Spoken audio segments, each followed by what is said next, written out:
family? Yes, Doctor. And the police are particularly anxious that the cause of death be determined at the earliest possible moment. It's a pity. She was a very beautiful woman. One hates to perform an autopsy on a beautiful woman. But you've no other choice, Doctor. Most unusual. There are no marks of violence on the body. What do they suspect? Poison? Have they any idea? My understanding is, Doctor, that the authorities are entirely at sea as to how she was killed. They know why, but, and they also have the fellow who killed her. But... Yes, that doesn't matter. That's none of our business. Our business is to find out what killed her. And yet, one often wonders, what could have caused the last thought that was cut off by death?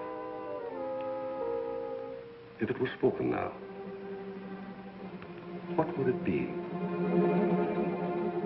If you're here, you found me at last. But you know what you killed me. I warn you. Don't come another step. No, don't, please. Don't. No, I told you I didn't want the bandage. Why, Laura? Why are you so opposed to the bandage? Does it remind you of something, perhaps? What do you mean? Oh, nothing, Laura, nothing. Now, won't you lie down again and let me complete the examination? You're a sick girl, you know, in a highly nervous condition. I want to know what you meant by saying the bandage reminded me of something. If you don't know, how should I? You don't fool me for a minute, Doctor. I know how you feel about me. Do you, Laura? Then I wish you'd tell me, for I don't know. I don't know how I feel about you at all. You're clever, Doctor. But I'm wise to you and that fool of a son of yours. How long have you been married to Ward now? Too long. And why don't you give him his divorce? He's asked you often enough. I'll give him a divorce when I'm good and ready. I see. I'm not afraid of anything he can do, or you, or anyone else. What's that? Your heart's beating like a trip hammer. I must warn you of this high state of nervous tension.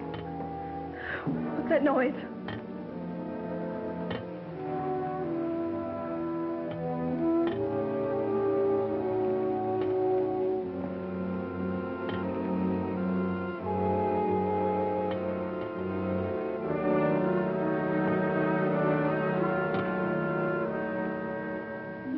It's only a branch tapping against the window.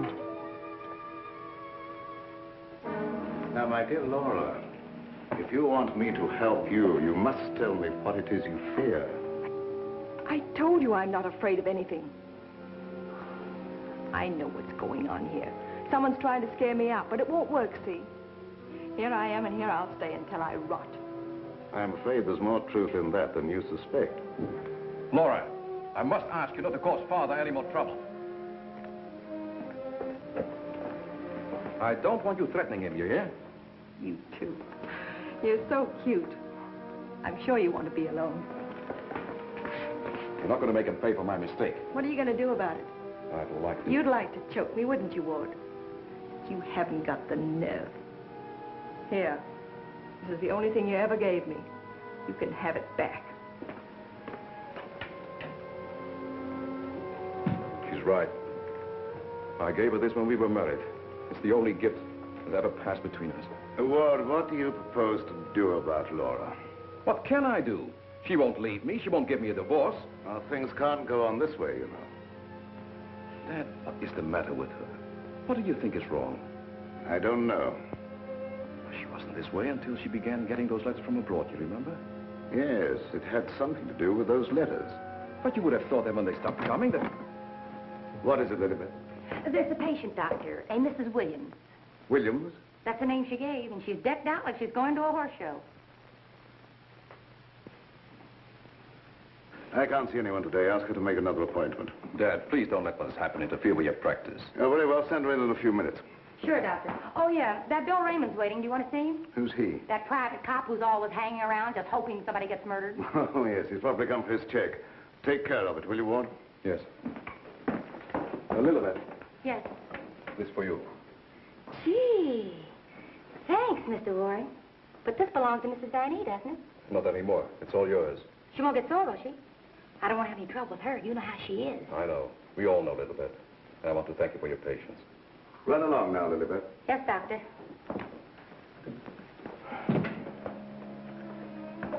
You made a fatal mistake, my boy, in marrying Laura. Yes, I know. But you don't suppose I'm going to stand for it forever, do you? No, I don't. And I don't think it will be necessary. Do you have a plan? I think it'll be better if you leave everything to me. From the day a mysterious caller came to see Dr. Van E. Oh, yes, I remember now, Mrs. Williams. I spoke to you this morning on the telephone. I'm sorry, but I can't tell you any more now than I told you then. Oh, naturally, Doctor. I did not mean to imply that there were any abnormal goings-on here. I assure you there is not, Mrs. Williams, nor will there be. Nevertheless, Doctor, the way you were described to me and the way your place was described to me, I am certain that I am in the right place. May I ask from whom you obtained these descriptions? From a friend, Doctor. A mutual friend. Lilibet, the woman I love. Can't we be friends? Stop tracking your big flat feet after me wherever I go. I've got things to do. Oh, gee, it's wonderful just to see you around, busying yourself, the little housewife. I never knew the cop who didn't love to stand around and watch other people work. Mrs. Williams, it's obvious from your conversation that you've come into possession of certain facts concerning my past. I know of only one person who could have given you that information, and it was my belief, yes, even my hope, that person was dead. But let me say that even if that person were alive, I should not submit to blackmail from you or from anyone else. You show great courage, Doctor, for one in your unusual position. There has been no question of blackmail. I came here seeking your cooperation, which you have refused to give. So, let us call the matter closed. Thank you. Au revoir, Doctor.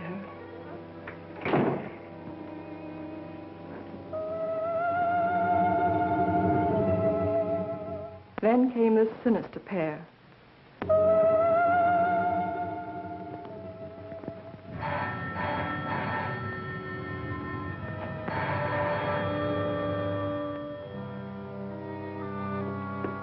My little guardian of the doorbell. If you had waited another second, Inigo and I should have kicked the door in. Yes, sir. Sir, there is an air of inquiry about you that immediately offends my deepest nature. There is something suggesting Scotland Yard, the French Sûreté, the Italian Carabinieri, the Turkish Polizei, and other minions of the law. Short, sir, I think you're a cop. Yeah, how'd you know? I believe I'm in the home of Dr. Joseph Van E. Yes, sir. I mean, sirs. Oh, do not be polite to Inigo. He's only offended by it. Run along, Inigo. Make yourself at home. We got a nice tree in the yard, but it ain't got no coconuts.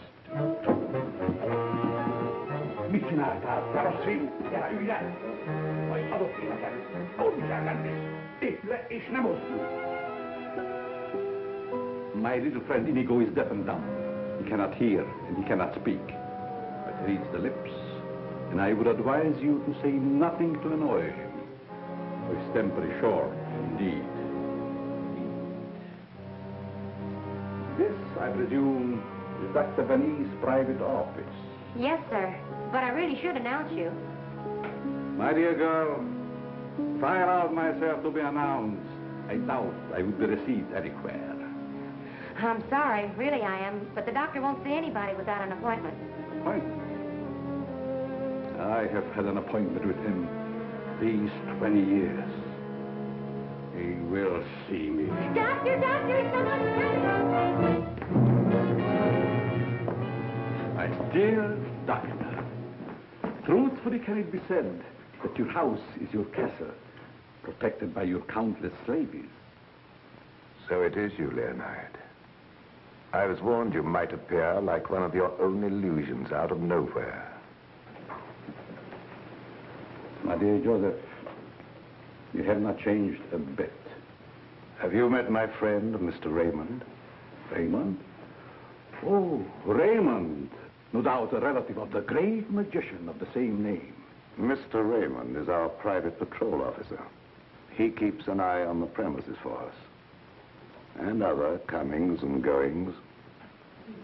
A very good idea, my dear Joseph. To have a private bodyguard at your beck and call. Well, you fellas are old friends, I can see that. Oh, yes. Old friends. Well, then maybe you'd like to be alone to talk over old times. A very good suggestion. Thank you, Mr. Raymond. I won't be far away, Doc. Well, so long, Mr. Leonide. Don't pull any more little men out of your hat. Well, Leonide, what brings you to me after all this time? The long arm of coincidence, my dear Joseph. Simply the long arm of coincidence. Aren't you glad to see me again? No, I can't say that I am. You with your foreign background and I, what have we two in common? Always truthful, Cousin Joseph. As when we were young men. You might have said no and saved your career. But you prefer to tell the truth and ruin yourself. What do you want here, Leonide? A few days' hospitality, my dear Joseph. Nothing more. Is that too much for one cousin to ask of another? Remember, we agreed not to think of each other as cousins again, Leonide. Bygones, my dear Joseph. And I am willing to forget. And I suggest that you do the same. You've grown older, Leonide, but there may be something in what you say.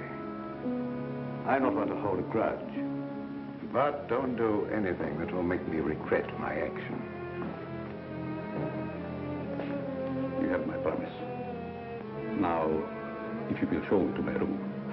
Oh, I should say, I have a traveling companion from whom I am inseparable. Who? Inigo, a dwarf, one of the little men. He became very much attached to me when he lost his master. You do not object? What good would that do? How true. Very well. You may have the room next to my daughter-in-law.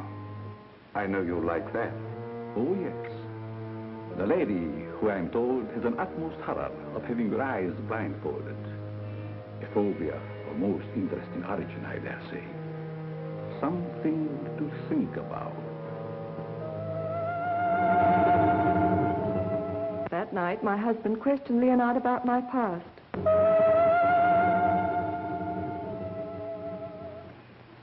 Cousin Leo. Oh, my dear Ward. How flattering that you remember me. Well, how could I ever forget you? What are you doing here? A chance visit, my boy. I wanted to see the old homestead again. You've seen Father? Yes, and he received me with open arms, in a manner of speaking.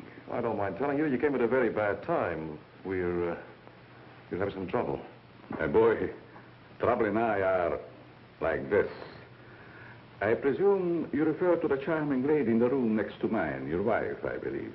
Yes, Laura. I have met her, but I'm looking forward to the pleasure. I'd like to talk to you for a moment. All right. Perhaps you can help us. By doing what, my boy? You've been everywhere. You were caught in Europe during the war. I'd like to show you something. You may be just the person I'm looking for. If I can be of any service. Did you ever hear of a dance team called Renee and Lorette? I don't think so, my boy. And then again... There must have been such a team. Look. Renee and Lorette. The dance of the green mask in the green room in Paris. Green room. Yes? Oh, the face of the man does seem slightly familiar. May I ask, where you got this photograph? The maid, Lilibet, found it in Laura's room and turned it over to me. Oh, then, my boy, I'm afraid I can't help you. I played the green room on several occasions, but never with these people. In fact, I don't seem to remember them at all. And I appeared in many clubs during the occupation. I'm sure the girl behind the green mask in this picture is Laura. How can you be sure? Who can ever be sure what's behind the mask? If the people in this photograph could suddenly come to life. I'd like to know who the man is. It can be anyone, my friend. Anyone. In this makeup, it might be even I. I wish you wouldn't joke about it. This is very serious. Of course. But let us say you found out who the man in the photograph is. What then? I have an idea that if the man in this picture were to show up, I'd find out I wasn't married to Laura at all. Think over what I've asked you. It'll be to your advantage. Certainly, my boy. I will give it every consideration. And perhaps something will occur. Who knows? Don't you want to leave the photograph with me for my further study? It might be the very incentive that my memory needs. No, thanks. I'll keep it. As you wish.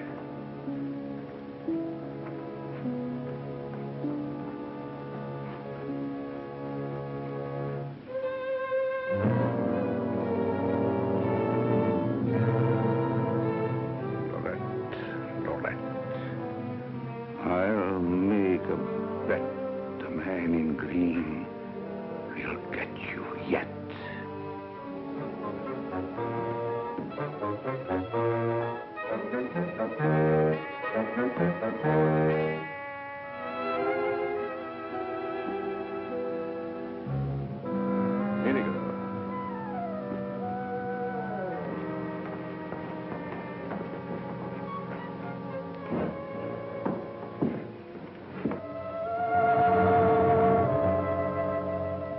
A gruesome surprise was in store for me the following morning.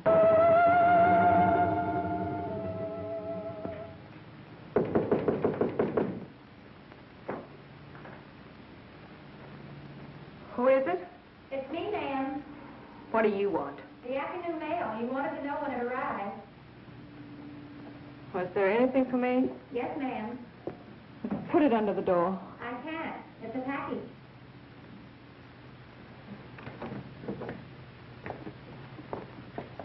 What's in it? I don't know. It's against postal regulations to open other people's mail. That's never stopped you before. I'd like to know what you mean by that remark, ma'am. Oh, shut up and get out. Don't you want me to help you open No, it? I don't. Get out. It's addressed to you in green ink with a warning. Look out for the man with the green mask.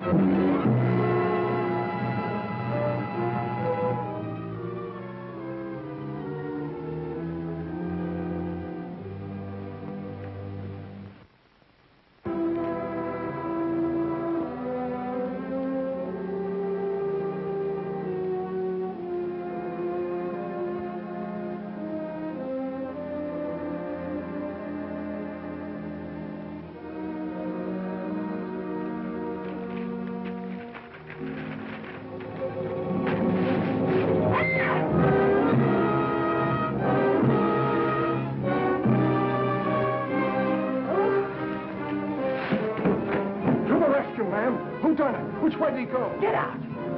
Get out. I just heard you yell. I was hoping it was a murder at least. Get out. I tell you, you have no business here. Well, but you don't understand. I'm supposed to be here. That's what I'm being paid for. Paid? Yeah. You see, I'm Bill Raymond, private cop in this neck of the woods. I was hoping we'd have a little murder or something happen around here so as I could solve it and get my old job back at Sentinel Homicide. Nothing personal, of course. Who told you to say these things to me? Well, nobody. Nobody said nothing to me. I was just waiting around outside to see Dr. Van Nee, and I heard you yell. So you're a friend of that crazy doctor and his son. Crazy? I wouldn't exactly say that, ma'am. The doc's a pretty good egg. You wouldn't want anyone to say you was crazy, even if you... You can go back and tell him I'm not afraid of being murdered by you or them or anyone else. No, I don't guess you are, ma'am. Still and all, if you was to get murdered and I was to find out who done it, it'd be kind of a break for me. Don't be kosher.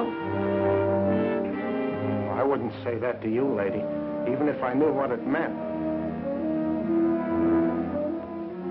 Now will you get out? All right. I can take a hint. Nice little bedroom companion you've got there. Get out. I'll go, but don't think I'll come running next time you yell. I'll know it's a fake.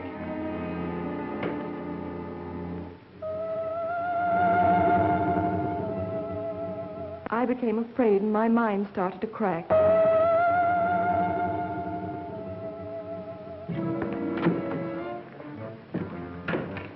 Lilybeth, my melancholy baby, where are you? Where'd you get that box? I don't know what you're talking about. You lying little snoop going through my things. What'd you do with the picture? Where is it? I didn't see it. That's the last time you put your hands on me. I'll give you one more chance, and then I told you I don't know where the picture is, and I don't know what you're talking about. It's been you all the time going through my things, opening my mail, rapping on my door at night. Now you're blaming me. I've never touched anything of yours. You've got my robe on now. Where'd you get that? I was just trying it on. Mr. Ward gave it to me. He said you didn't want it anymore. I'll tell you when there's something I don't want. Oh, shut up. It's only a dummy. A dummy? Where'd you get that thing? I suppose you're going to tell me you don't know anything about that either. Oh, I bet it was in the box. In the box I brought up for you, that's what. There were no stamps on it. How did it get in the mail? I don't know. The doorbell rang, and I thought it was the mailman. I opened the door, and it was sitting there on the stoop. You're lying. No, I'm not. I don't mind telling a lie now and then, but I'm not lying now, honest. Trying to scare me out. I'm not leaving. No, but I am. You come here. You and Mr. Ward are pretty thick, aren't you? Thick? Yes, thick like your head. He's fallen in love with someone else. Who is she? I don't know. It's not me. I know it isn't you. I know all the signs. He's fallen in love with some simple-faced man. There's always a way to get even with them. I've got to find that picture. Otherwise, they won't know what he looks like. I've got to send it to the police. He won't dare touch me. Who do you mean, the man in the picture? Have you seen him? Maybe I have, and maybe I haven't. Maybe I saw him go behind the thicket, or through the wall, or under the house. He's here in the house? Yes. I let him in. I let him in. He was waiting outside to get you, Miss Laval. Miss Laval. There's nothing safe from your prying eyes, is there? You think you know everything, don't you?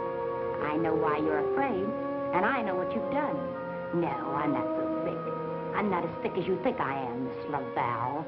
That head's supposed to be you, kind of a calling card. I'll remind you that... Why, you...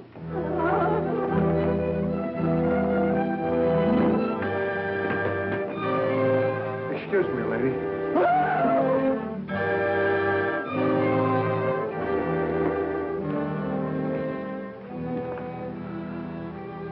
Oh, I'm afraid. I'm afraid. Where are you hiding?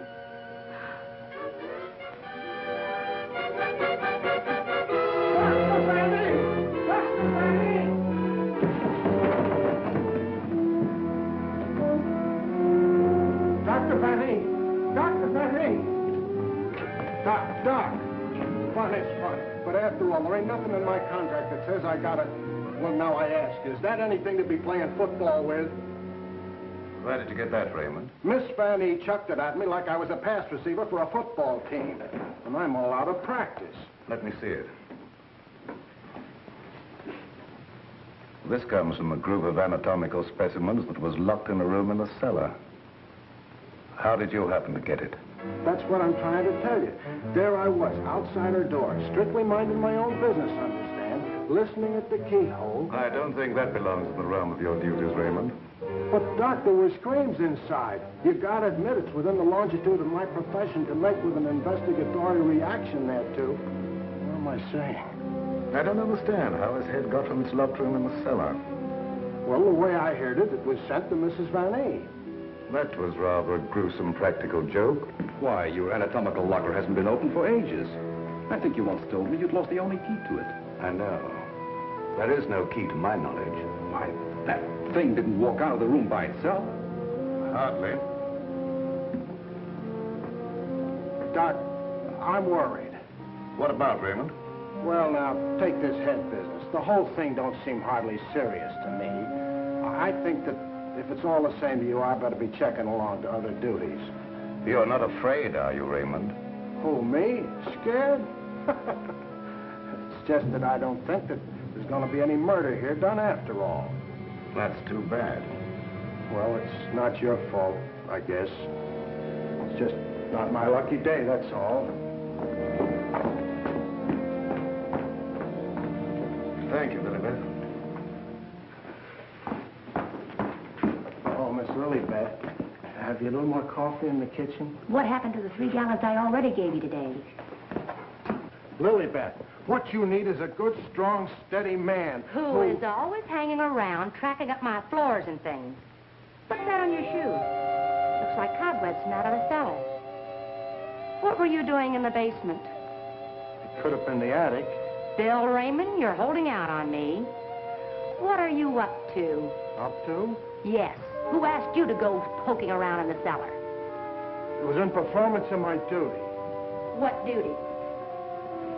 What did you find? Absolutely nothing. That's what makes me so disgusted. Too bad about you. You know, Lilibet, I think somebody around here is just kidding. They don't mean business at all. Why don't you just wait around and see? Say, if you got any inside dope, I wish you'd tip me off. If I'm ever going to get back to Central and prove I'm a good detective, I got to have some clues.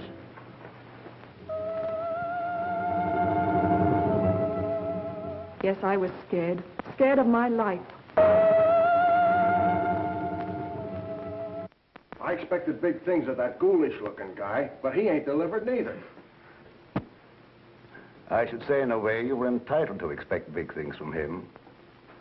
Leo was once confined in this house when it was an institution for the insane. Nerves, you know. Do tell. Well, then, he must know his way around the place, huh?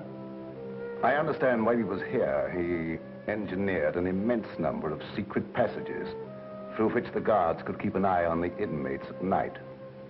Finally, he took one of these passages into the outside world, and we heard later he'd been seen in Europe. Ah, Europe. That's where history's being made today. Gee, I'd love to travel and... Well, perhaps you'll have an opportunity someday. Not if something don't happen around here pretty soon to make me famous. That Lilibet. I've been trying to get a cup of coffee off of her all day. She don't care what happens to my metabolism. Metabolism. That's a good word. I wonder what it means.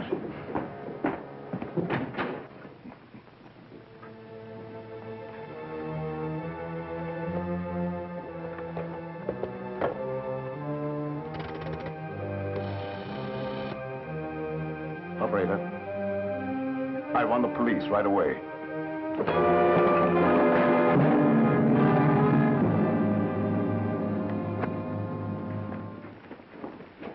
Stop crowding me.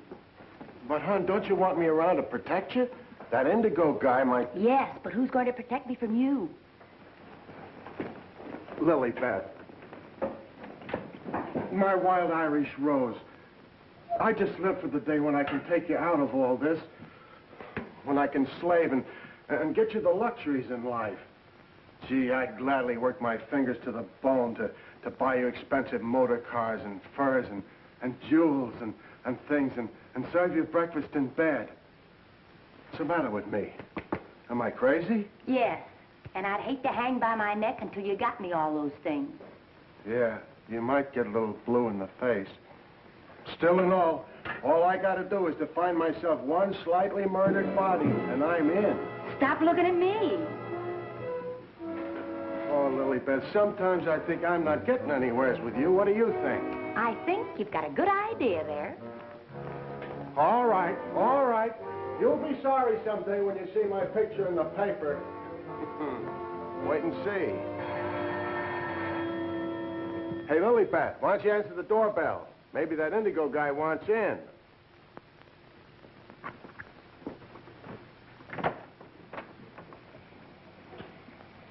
The doctor ain't home. You'll have to call some other time. Don't be silly. Don't say I didn't tell you. Close the door on your way out. Hey, wait a minute. Well, if it isn't Bull Raymond. Shh, Terry. You trying to ruin me? Ruin him. Come here, Bull. Meet Miss Cornell. How do you do, I'm sure. Likewise. How do you happen to be out with him? Cute, darling, don't you think? Flat at both ends, head and feet. You've heard me speak of him. Bull Raymond. Bill Raymond, if you please. Mr. Terry Lee, you so-called reporter. How do you happen to be out with a dish like this? Jane Cornell. Good for dull days in a man's life. Mr. Raymond. Oh, yeah, I remember. Terry told me about the time you shot up the dressmaker's dummy. Huh?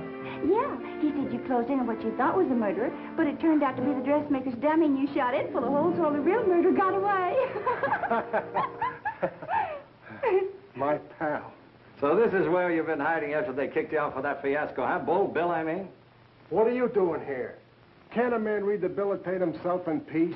Here I come, looking for an honest crime around here so I can solve it and get myself back to Central. And you come along and... Where's the body, Bull? Bill? There ain't no body. That's the trouble. No, let's keep it friendly. Friendly? What do you mean? Let's have it. Who killed who and why? Are you kidding? Did somebody get knocked off around here? Look, I don't like to be kidded either. Where is it hidden, Sherlock? Oh, Terry, you've been on the police beat so long that... Now, listen, Bill, you know me well enough to know I wouldn't come out here just for the ride. Not when I could be, It just so happens there was a call to the police. Came from out here. And I happened to be there when it came through. Miss Cornell happens to be the operator. So she tipped me off. Told me the line had gone dead. So I smelled the story, and here I am for an exclusive. You see what I mean? What's in that? Well, that's the doctor's consulting room, but there ain't nobody in there. I've been standing here for quite a spell. Open it up. Let's take a look. That's funny. The lights in here ain't almost never out. In you go. Never do that. I could get killed that way. Is that bad? Oh, so nothing's happened around here, huh? It's busted.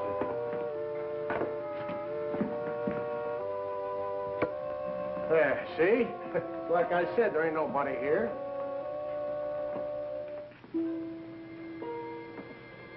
Hey, cut it out, will you? You're making me dizzy. Well, sure, somebody stumbled over it and pulled it out of the wall. Could happen anywhere.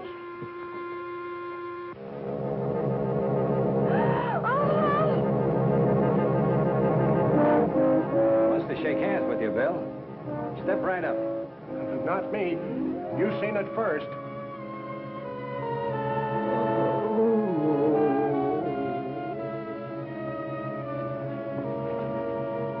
Doc. Raymond, did you try and kill me? Why, Doc, why should I do that? You ain't paid me for last month yet. How long you been here? Now, let me see. I was going to make a telephone call when... Somebody conked you, huh, Doctor? Then rip the telephone wire off? Yes, I imagine that is about what happened. Who are these people? Well, they're all right, Doc. This is Terry Lee and Miss Cornell from the Times. We don't want any reporters here. Nothing's happened. Look, Doctor, nobody ever wants reporters, but then something happens, and there they are. But nothing has happened. I fell and hurt my head. Oh, I see. Then you got up again, put yourself on the table, and got all nice and pretty in that shroud there. You won't get any story here. And now, if you'll excuse me, I have some work to do. Doctor, do you mind if we stick around for a while, seeing that nothing's happened? Well, why not?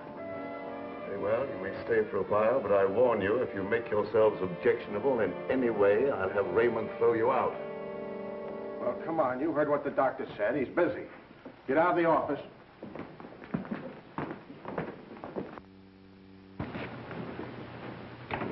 Probably a pretty nice guy, caught in a tough spot. That's the way I see it.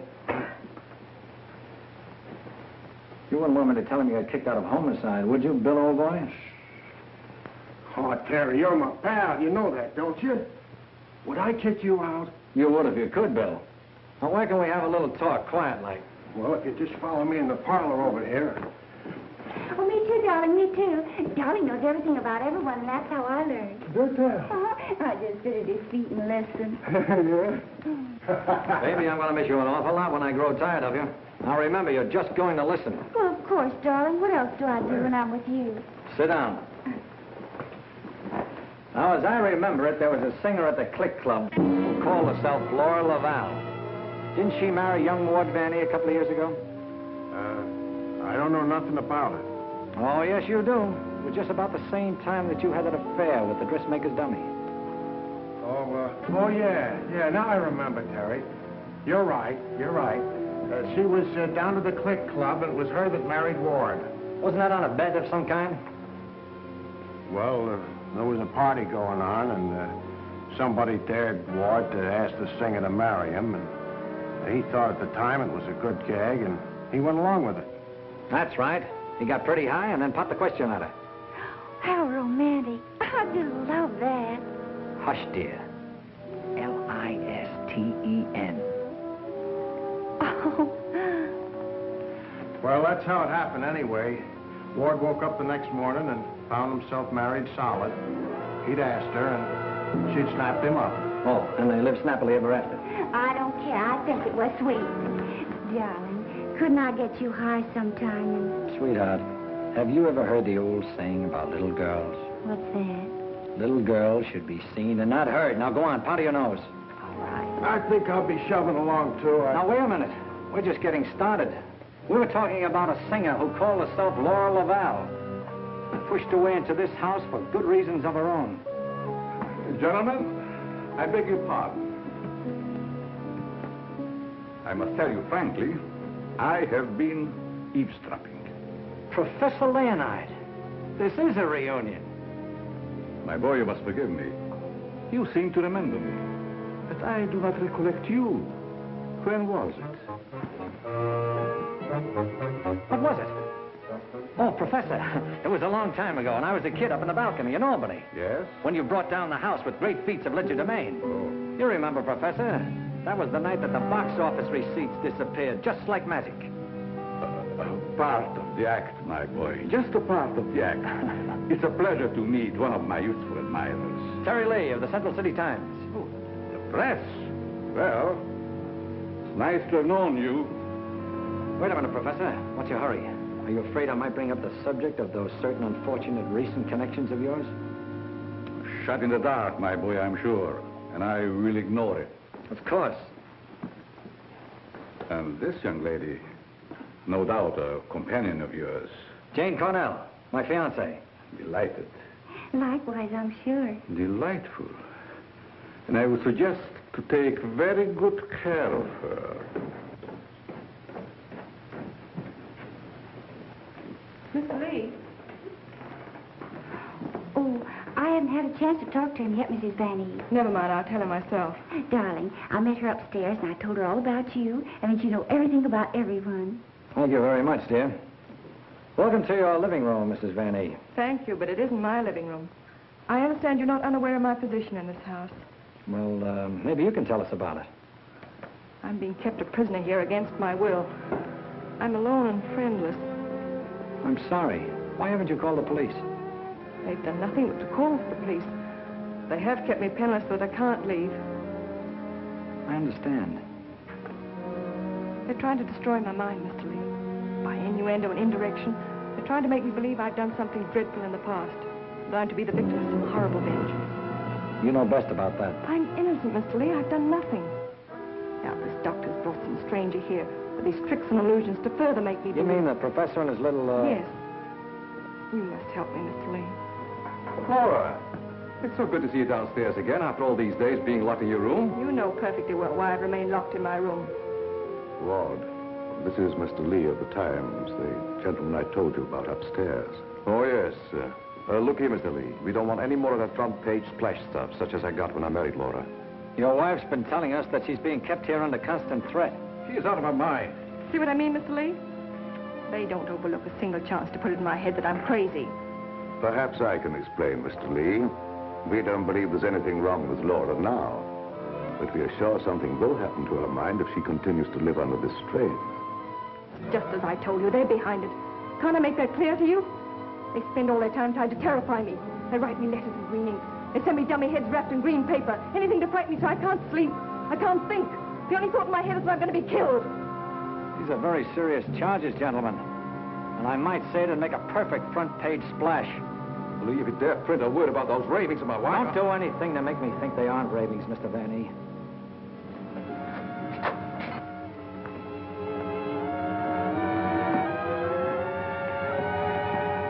He said to put the blindfold on, and you will know the truth.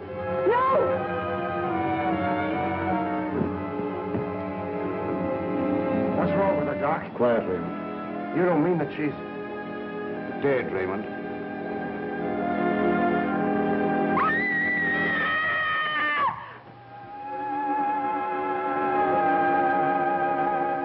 Then I knew that he was here.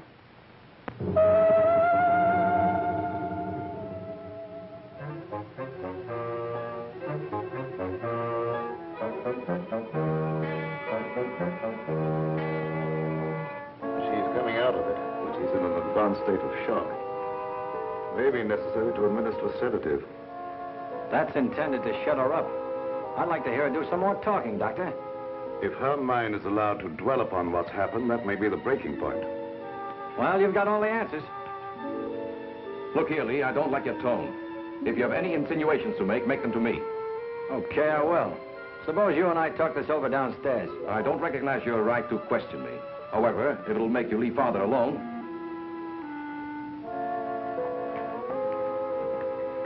Bill, fix yourself a chair right outside the door and don't leave until I get back. Sure. But what about Lily Pad? Don't she rate nothing around here? Now, Lee, first I'd like to see your credentials. You bust in here saying you're a reporter. That's the old turn-the-tables gag, Vanny, but if it'll make you any happier, take a look. All right, you're a reporter. But I still don't understand how you and the young lady got the news about our troubles. Do you really believe that story, Lee? Do you, in your right senses, really believe that we are keeping Laura a prisoner here? That's what the lady says. She said that... Nonsense. Nothing would please me more than if she got out. Look, I don't get any of this stuff, Vanny, but there's a tricky deal going on around here, and I intend to sit in on it. Too bad I can't flash the city desk to make ready for a front-page replay. Yes, isn't it? Either your wife is the victim of a well-plotted program of persecution calculated to drive her insane, or she's the witch you say she is. You're the fellow with the nose for news. What does it tell you? It tells me that right now I'd like to know where your disappearing relative is.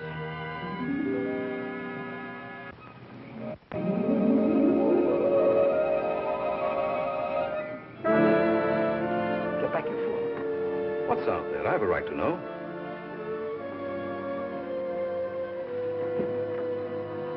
Don't see anything. What was it?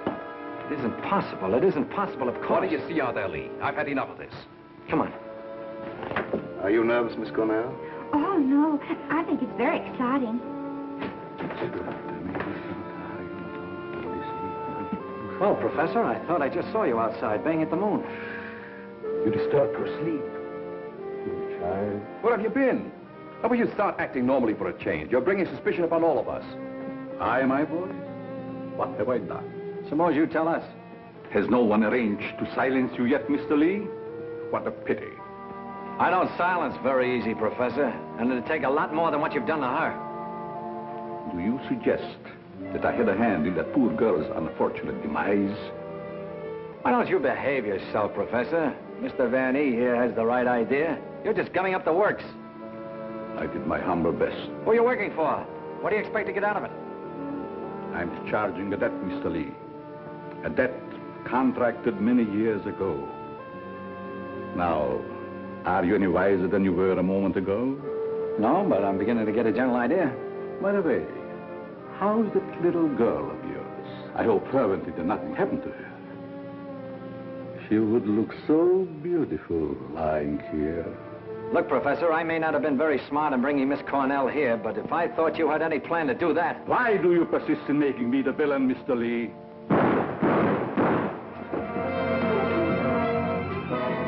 Now we will let you be the witness, Mr. Lee.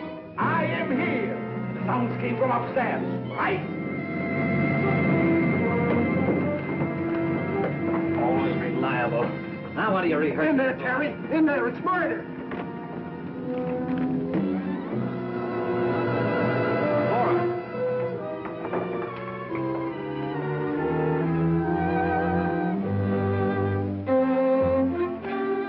Jenny, wake up. Wake up.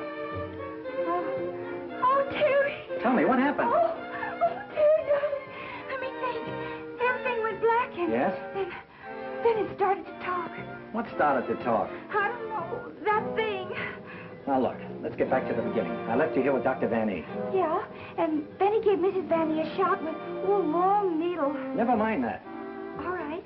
Then he said, would I sit with Mrs. Vanny? Okay. Where is she now? Who? Mrs. Van E. Where did she go? That's just what I asked you, Janie. Well, she was right here. Then Dr. Vanny went out. Then what happened?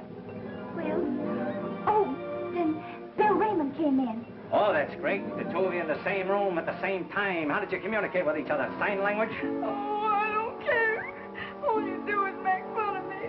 I didn't ask to come to this, whatever it is. Oh, yes, you did, dear. Don't you remember? You said you wanted to see what the life of a reporter was like. Don't forget, Mr. Lee, one must not expect too much of certain types of mentality. Shut up, Bill Raymond. I remember you when you couldn't even make your X. Oh, I want to go home. We can't go home, darling. We've got to get a story. Why? You don't understand. Yes, I do. Why do we have to get the story? Who cares? She's got you there. All right. Now, you tell me, what happened to you? Me? Oh, well, you said to stay outside the door, and I pulled up a chair. That's right. She was inside the door, and you were outside.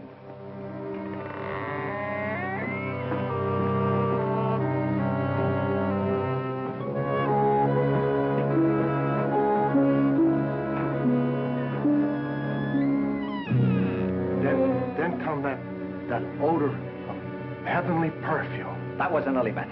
It was sweet and penetrating, like an ancient drug. And I felt kind of sleepy-like. Oh, so sleepy.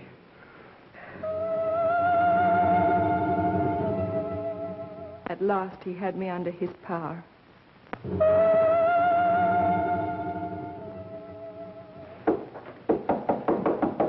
There must be a button or a gadget of some kind around here. 2 o'clock, almost deadline for the 9 o'clock final. Oh, Terry, what makes you think there's anything behind them walls? I've got a sneaking suspicion that the professor uses them for a disappearing act. I wish Lily Beth was here. Make me a cup of coffee.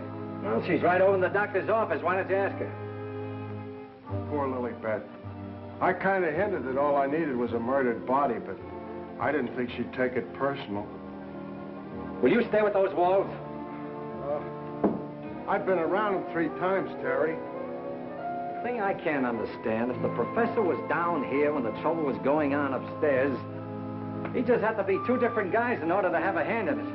Oh, Terry, let's figure it out in the morning, huh? What's that?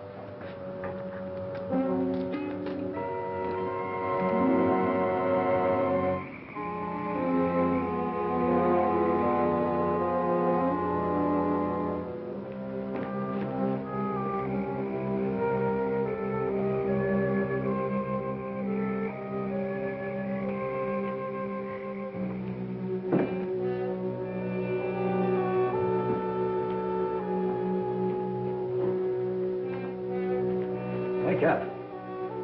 Either something or somebody opened the front door.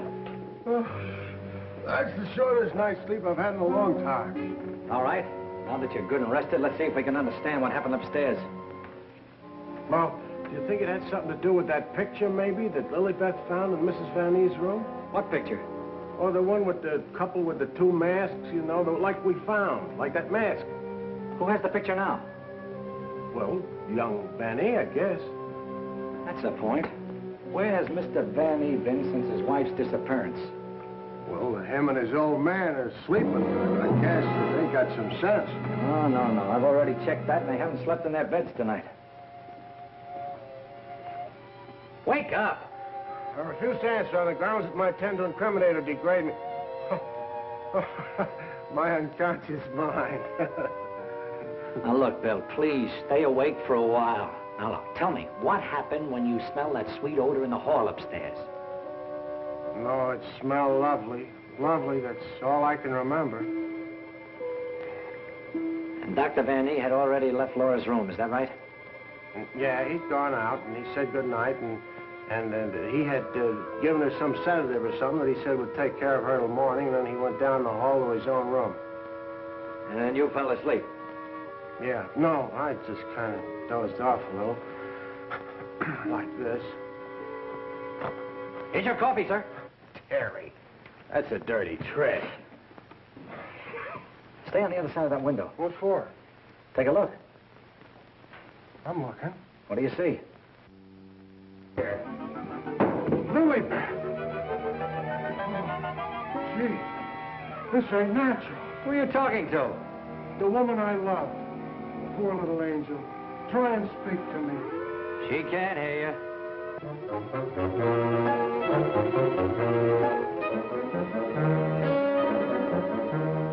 What was you doing outside? You're supposed to be dead. Now you stay right here, honey. I gotta catch that guy in the shrubbery. Oh, gee. What are you doing to me, Lily Beth? I got work to do. Lily Beth, be reasonable, will you? If you don't cooperate, I'll never get back to Central. Never mind, Raymond. Take care of Lilybeth. Lilybeth! Yeah, that's who it was. I opened the door and she fell right in my arms. Like she had something special to tell me. You notice that fragrance about her? And to think this wilted flower was once even as you and I. Take her back into Dr. Van E's office. What's she doing wandering around? She's supposed to be a corpse. What happened to that guy outside? Never mind. You found her. I never knew she was lost. I missed her. I missed her from my office. Will you please take her back? What are you going to do? Yes, Doctor, and what have you been doing? We've turned this house upside down trying to find you. Hardly that, young man. If you'd done that, you would have found me. Now, Raymond, we can't allow this girl to remain in this condition any longer. But what can you do? She looks like a perfect stiff to me. Bring him into my office. Oh, Doctor, this may not be any news to you, but your daughter-in-law has disappeared. Oh, how dreadful. But let us say somewhat overdue, eh, Mr. Lee? You don't seem very surprised to hear about it.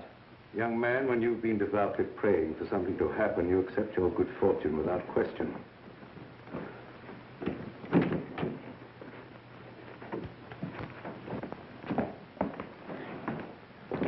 We thought that probably you might be able to throw some light on the subject.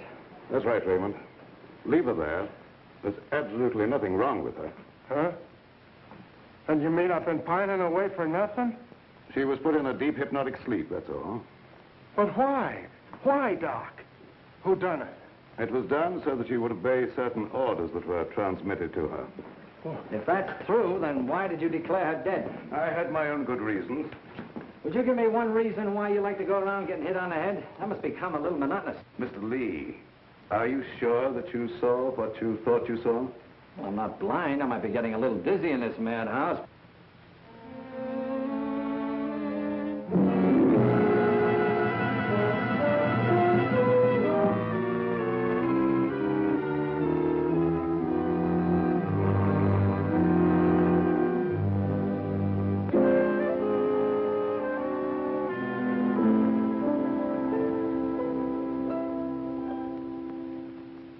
You know, Doctor, morning isn't very far off.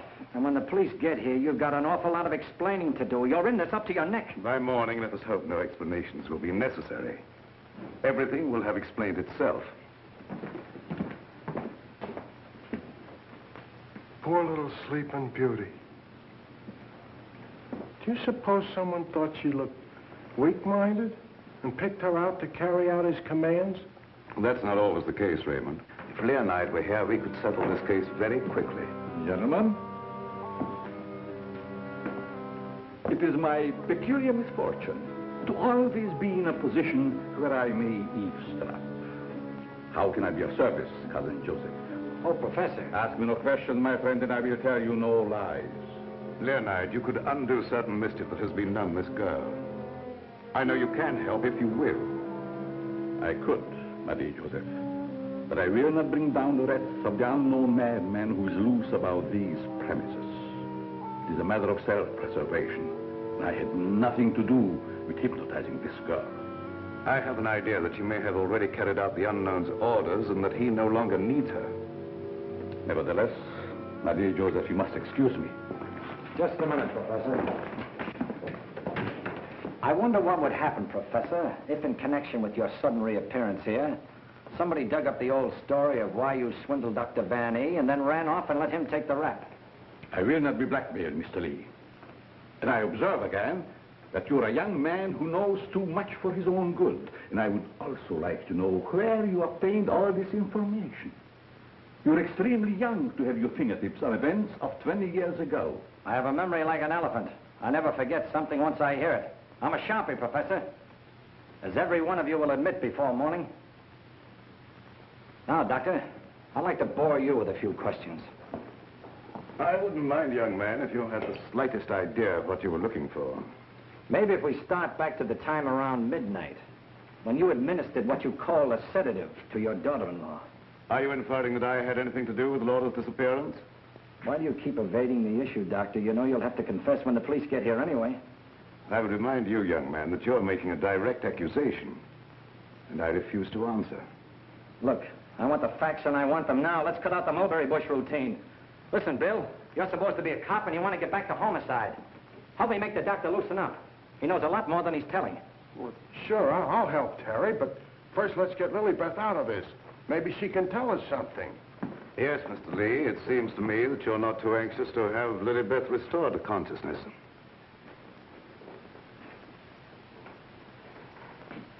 What do you hear, Doc? Her heart's in a very depressed condition. Someone's been giving her orders by mental telepathy. Hey, could I learn to do that? Supposing Lilybeth was in the kitchen, could I telegraph her a wish for a cup of coffee, huh? Perhaps, Raymond, someday when we have a little time, I'll indicate the principles of hypnosis to her. My dear Joseph, the principle of hypnosis isn't as simple as you would make them believe. It requires a long and patient study. But I will risk the rest of the unknown. For I see you truly love this child. And for your sake, I shall use my knowledge. Oh, gee, thanks, Professor. You're solid.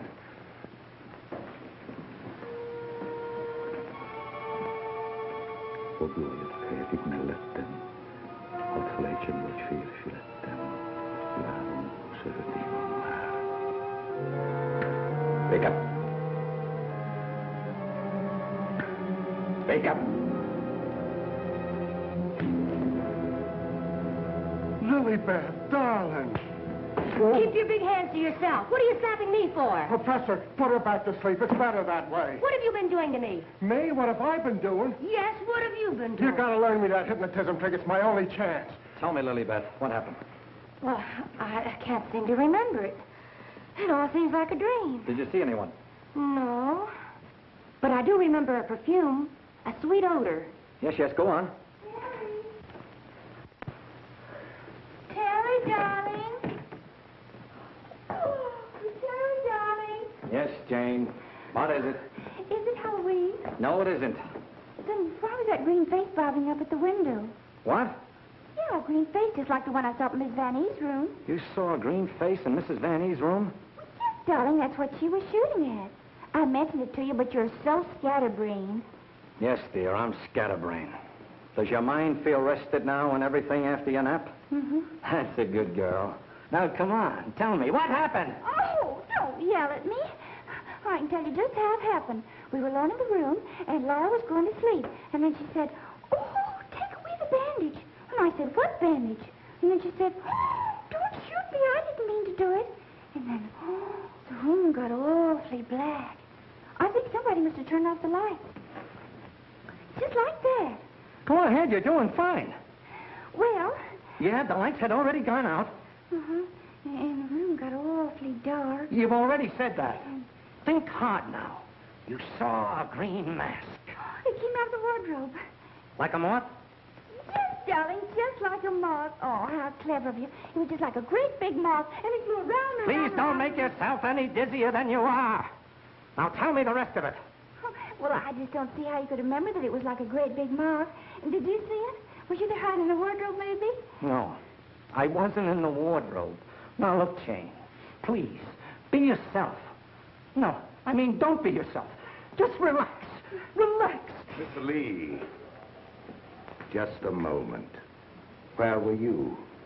Were you upstairs? No, I was down here talking with your son. And by the way, where is he? Here I am, Mr. Lee. What can I do for you? Will you stop it? Yes, I was listening outside the door. You haven't answered my father's question yet. Oh, come on, take it easy, take it easy. Maybe you can tell us where you've been, Mr. Vanny. Of course you don't know anything about your wife's whereabouts. Oh, go on, tell him where she is. I want to go home. I'm hungry.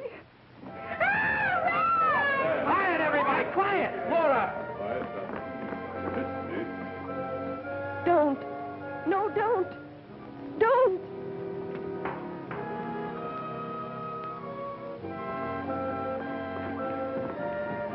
Laura! She's under a hypnotic spell. Ladies and gentlemen, it has been an exciting night, and you all are deserving of some explanation and relaxation for the strange goings-on. The guy who's doing the talking is behind the wall somewheres. Now you're getting smart, Sherlock. We introduce at this time the team of Lorette and Renee as they appeared at the height of their success in the green room of the Paris Creole. Sure, the mask, the picture. Mademoiselle Lorette. Now I know who he is. Mademoiselle Lorette will now put a bandage over her eyes, the better to see the inner truth. Very good, Renee. Very good. Just like the old time. Would any member of the audience like to ask Mademoiselle a question? Come, Mr. Lee. You have been so full of questions up to now. I'm thinking, brother. We cannot keep Mademoiselle too long in this delicate mental balance. She has been under a great strain lately. Then I will ask the questions myself. Yes, Rennie, I'm at your command. Are you afraid now? No, I'm quite safe. Will you tell the truth? Yes. They came to me and said your partner, he of the magic feats and rare impersonations, is a spy. But we can't prove it.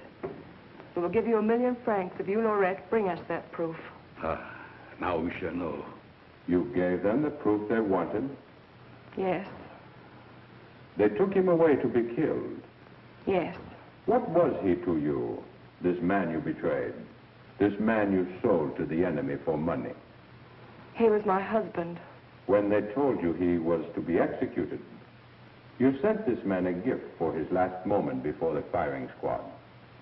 What was it? It was a green scarf for his eyes. Like the one you're wearing now? Yes. Why did you send it? It was my scarf. I wanted him to know I had betrayed him because I hated him.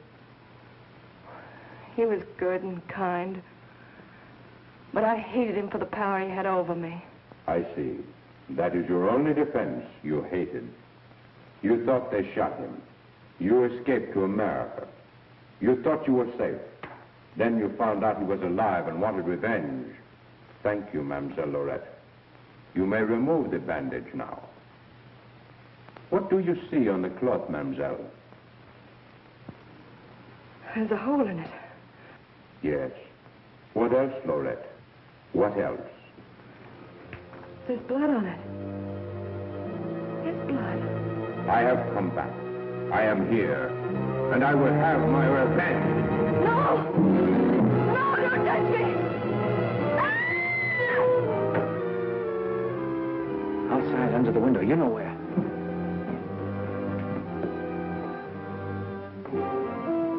Yes, he had his revenge. She's been living in mortal terror that he'd find her. Just a minute, lady. You ain't going nowheres. Well, if it ain't Mrs. Williams. Come along with me. Come on. You want me to slug you? Get inside. Hey, Terry, come here. Get a load of this. There's your man. At last I caught me a murderer. You're wrong. I never laid a hand on her. Nay, my boy, you kept your promise to me. You said you wouldn't touch her. But she's dead, ain't she? And you ain't going nowhere till we find out what killed her. And you, Professor, you know too much for your own good. I'm holding you, too. Now you're getting smart, Bill. Well, Professor, I see you two know each other. Yes. Renee was my assistant. I taught him everything he knows. He went out for himself and became a success. Later, we met in a concentration camp. And here we are. A small world, Mr. Lee. A small world, indeed. Harry, isn't this the place where you get the marriage licenses? No, dear, this is the morgue, the morgue. Oh, darling, you say the cutest thing. The mark. Oh! Never mind, dear. You just stay right here. Nobody will get you. Oh, but... Well, Doctor, got anything to add to my story of the year? Who's this Renee? Renee was the husband. She turned him over for a sum. Figured the Nazis would take care of him, but he had ideas of his own. Look, Doc, was it murder? Do I finally get a break? Was she murdered? We're sending the report to the police. What does it say? Oh, come on, Doctor. Don't hold out on us. I didn't understand it at first, but I do now. There were no marks of violence on the body, and we found no internal disturbances. What does this all add up to, Doctor? Yes, let's have it. She was literally scared to death.